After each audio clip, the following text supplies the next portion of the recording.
வணக்கம்.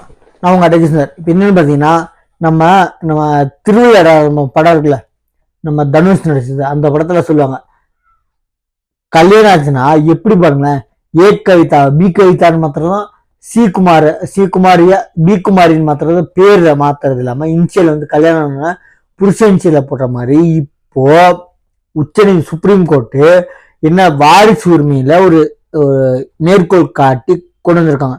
திருமணமான பெண்ணின் என்ன கோத்திரமும் திருமணம் ஆகும் கணவரின் கோத்திரமாக மாறிவிடும். இது இந்து வாரிசு உரிமை சட்டம்.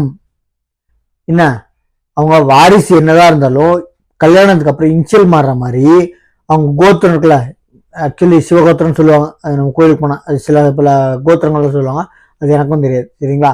என்ன அப்படின்னா, எனக்கு தெரிஞ்சது அந்த கோயிலில் நான் கேட்டது வந்து சிவகோத்திரம், அப்புறம் அது என்னன்னு தெரியலங்க, அந்த மாதிரி சிவகோத்திரம் மட்டும் ஞாபகம் இருக்கு. ஏன்னா மிச்சம் நிறைய என்ன கோத்திரம்னு எனக்கு தெரியாது. இன்னொன்னா, திருமணமான பெண்ணுக்கு இன்சியல் மட்டும் மாத்துறது இல்ல, வாரிசு அட கோத்திரத்தும் மாறுது. திருமணமானோடனே புருஷன் கோத்திரம் வந்துடும் அப்படி இருக்காங்க. இது எப்படி பாக்குறீங்க? என்னன்னு பாத்தீங்கன்னா, சுப்ரீம் கோர்ட் ரூல்ஸும் போடல, ஆர்டரும் போடல.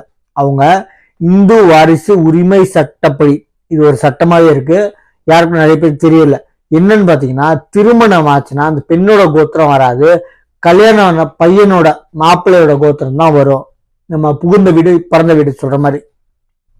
கல்யாணம் ஆச்சுன்னா கோத்திரம் அந்த பையனோட கோத்திரம் ஆயிடும். இப்ப அந்த காலத்துல சொல்லுவாங்க, எந்த ஊர்ல கல்யாணம் பண்ணி போயிருக்கீங்கன்னா அவங்க நீ எந்த ஊருக்கு புகுந்த வீடுனா அந்த எப்படி சொல்லுவாங்க, உன் வீடு எதுனா உங்க அப்பா வீடு இல்ல, நீ கல்யாணம் வீடுதான் உன் வீடு அப்படின்றாங்க. அது மாதிரி கல்யாணம் ஆச்சுனாவே அந்த பொண்ணோட கோத்திரம் போயிடும்.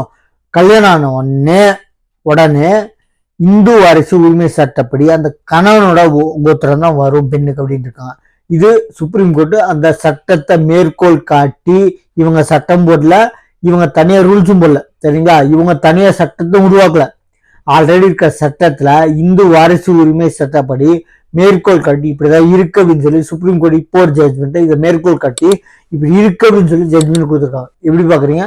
நான் நம்ம சேனல் வந்து சொல்றேன், சப்ஸ்கிரைப் பண்ணிட்டு பாருங்க. தேங்க்யூ.